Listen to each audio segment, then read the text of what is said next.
চলে যাওয়ার আগে একবার শেষ আশা নিয়ে এসেছিলাম যে কাঞ্চনজঙ্ঘা দেখা যায়। ওই পাহাড়টা দেখা যাচ্ছিল একটু আগে, কিন্তু পুরো আবার মেঘে ঢেকে গেল। আর এখন নিচে যেতে বারণ করলো আমাদের। সকালে সন্ধ্যেবেলা নাকি এখানে মানে বন্য প্রাণীরা ঘোরাফেরা করতে পারে। এই পাহাড়টার ওপাশে মাউন্ট এভারেস্ট, আর এই দিকটা কাঞ্চনজঙ্ঘা দেখা যাবে, কিন্তু ওয়েদার ক্লিয়ার না হলে কিছুই দেখা যাবে না। সামনে কি আছে সেটাই দেখা যাচ্ছে না। আর ওইদিকে নেপালি গাঁও, এটাও নেপালের মধ্যেই পড়ে। সামনে ওখানে রাস্তাটা ইন্ডিয়ার মধ্যে, আর এই প্রপার্টিটা নেপালের মধ্যে।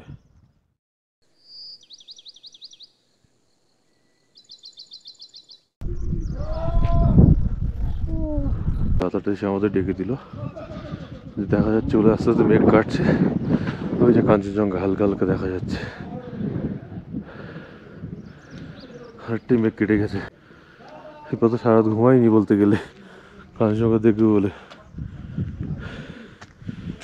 সব মেঘে ঢাকা ছিল, দেখা যাচ্ছিল জানলার সামনে কি আছে সেটাই ঢাকা ছিল।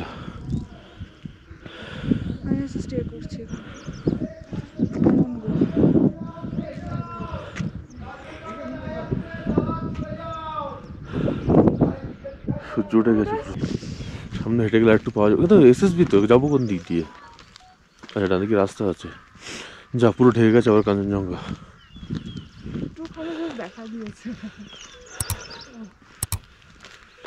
বাইরে এসছে, নেটওয়ার্ক এসছে, সব মেসেজ ঢুকছে এক এক করে।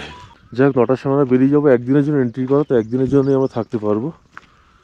তো ওই জন্য আমরা একটু হেঁটে আসি। হ্যাঁ, পাইন গাছ তো, যেগুলো দূর থেকে দেখছি।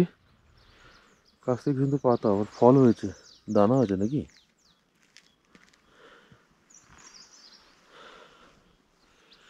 যাক, এখানে no photo zone, SSB camp আছে এখানে। এইখান থেকে আমরা এটা বেরিয়ে একটু আগে রয়েছে। এটা হলো সিঙ্গালিলা ফরেস্টের এন্ট্রেন্স। এখান থেকে এখানে এন্ট্রি করতে হয় সান্দা পুজোতে গেলে। যেহেতু আমরা এখানে ঢুকে বাঁদিকে নেপালের মধ্যে একটা প্রপার্টিতে রয়েছি, তা আমরা এন্ট্রি করিনি। কত পাইন গাছ, কি সুন্দর লাগছে ফুলগুলো। এইটা যদি কালকে একটু আগে থেকে এরকম কেটে যেত, তাহলে হাঁটে হাঁটে বেরোতে পারতাম এদিকে।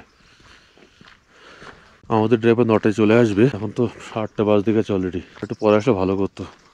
রোদটা বেরোচ্ছে আর চলে যাচ্ছে। অরিজিনাল গাছ আমরা কিনে অ্যামাজন থেকে কিনে নিয়ে লাগাই ক্রিসমাসে। যদিও ওগুলো আলাদা ট্রি। হ্যাঁ, ক্রিসমাস ট্রি আলাদা হয়। হ্যাঁ, ওই নেপালের দিকটা বেড়াতে, ওই পারটা নেপাল। এখন কুয়াশার জন্য অতটা বোঝা যাচ্ছে না।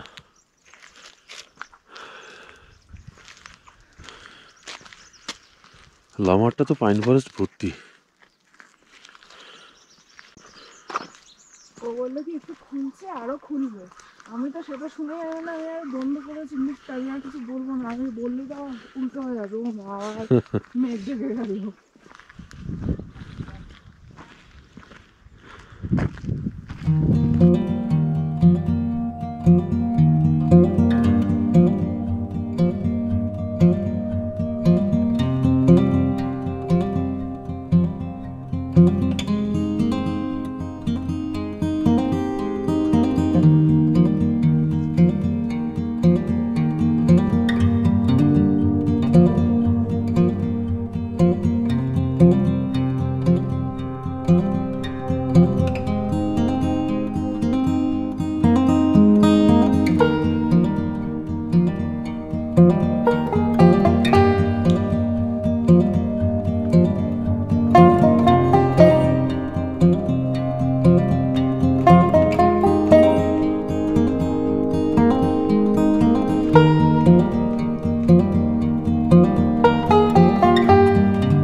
এবার আমাদের ফেরার পালা।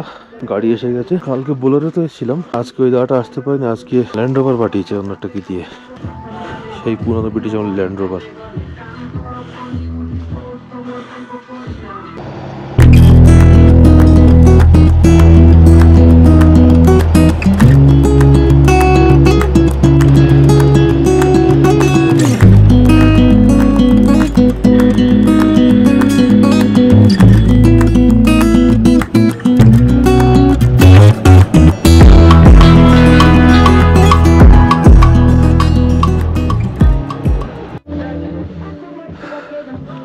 একটা স্তূপা পেলাম। কালকে যাওয়ার সময় দেখেছিলাম, কিন্তু কালকে দাঁড়ানোর উপায় ছিল না। এখন ভাইটাকে বললাম, তো ও নিজেই জিজ্ঞেস করো দেখ না, তা হলো হ্যাঁ, তো গাড়ি দাঁড় করিয়ে দিল।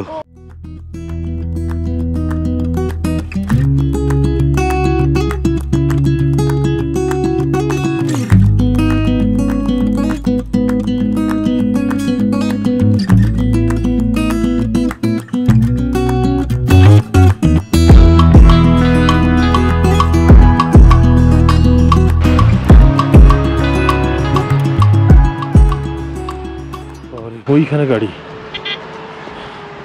অত হেঁটে যেতে হবে। এই দিকটা নেপাল না, এদিকে অনেক ইয়ে আছে, অনেক আরো হোমস্টে আছে এদিকে দেখছি। এখানে দৌড়াতে আমরা এমনি নেমে যাবো। ওকে, তো এইটা হলো টুমলিং। আমরা যেটা ছিলাম, আমরা টুমলিং ছাড়িয়ে নেপাল। দাওয়ালা সব পুরো উপরে ছিল। টুমলিংটাও সুন্দর।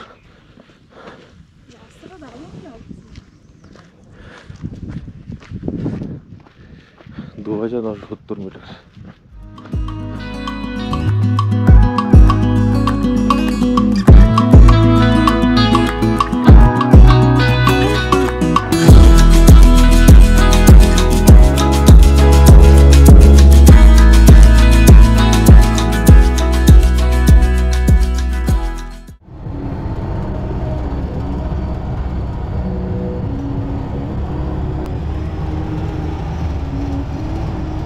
এইখানে একটা মনেস্ট্রিতে দাঁড় করালো, আমরা একবার যাব, টপকে যেতে পারে কি লিগালি। পুরো মেঘে ঢেকে গেছে আবার। তুমি বলছো আজকে থাকলে ভালো হতো, মেঘই দেখতে পাচ্ছি।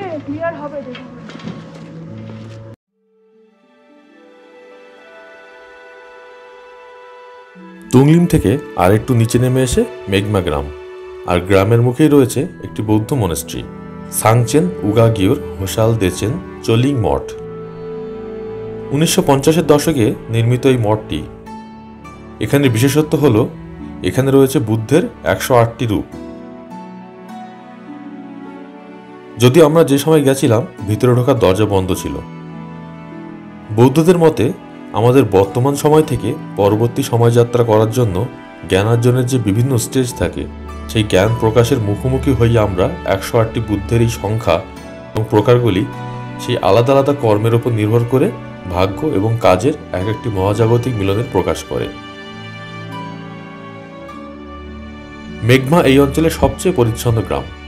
মানেভঞ্জন থেকে 3 ঘন্টা ট্রেকিং করে এসে ক্লান্ত ট্রেকারদের বিশ্রাম করার জন্য এবং এরপর আরও উঁচুতে ওঠার জন্য মানসিক প্রস্তুতি নেওয়ার জন্য উপযুক্ত জায়গা হিসেবে ধরা যেতে পারে।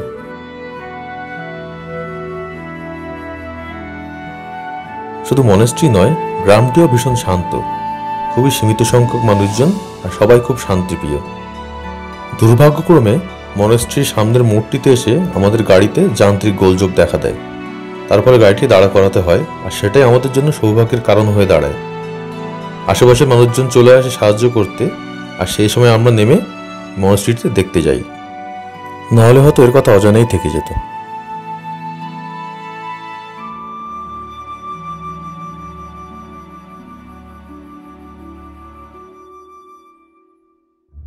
रेड कलर आगे, ये पानी, ये बादल, ये ग्रास, जमीन, ये जमीन है आपका येलो, और ये वाला जो ग्रीन है ये पेड़ पौधा।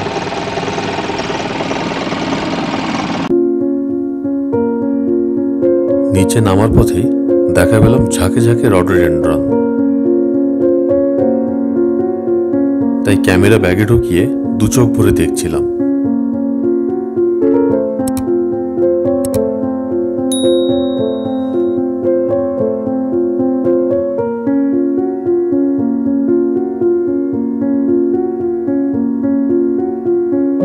প্রথম দিন এখানে আসার পরে বাজে ওয়েদারের জন্য মন খারাপ করে বসেছিলাম, কিন্তু ফেরার সময় অনেক স্মৃতি নিয়ে মন হালকা করেই ফিরছি।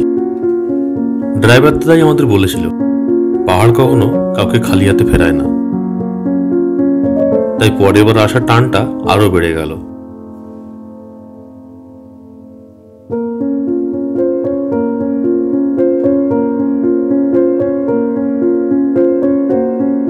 আজ তাহলে পালাই। দেখা হবে আবার নতুন একটি ভিডিওতে, নতুন কিছু গল্প নিয়ে। সবাই ভালো থেকো।